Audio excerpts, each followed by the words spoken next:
We all claim to want to live long, healthy, happy lives. But it seems for many people, this is just an intention, a hope, a wish. They live their daily lives eating, drinking, or smoking too much. Exercise to them is walking to get the TV remote and another slice of pizza. They could get on their treadmill, but it's covered with clothes. They had a gym membership at one time, but stopped going. They know they should do something. They claim to care about their health. They go in for an annual checkup with their doctor, but do little else.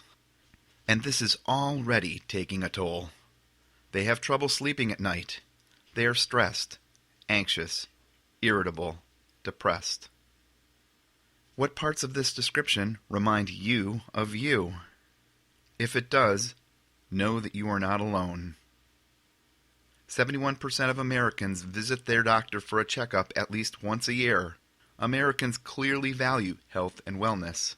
Yet, 68% of Americans are overweight or obese. 7 out of 10 don't exercise regularly, and 1 out of 8 have a gym membership, but 80% of those people don't even use it.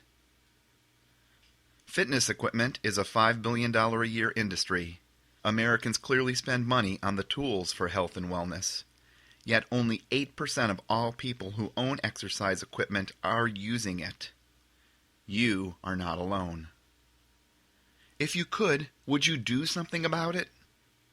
You can. You can take you in for a tune-up.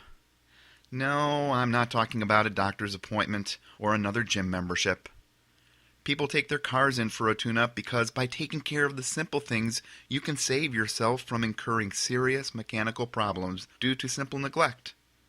When you take you in for a tune-up, for 30 days together, we will focus on taking care of simple things that will help you solidify, build momentum, and supercharge whatever aspect of health and wellness you are focusing on.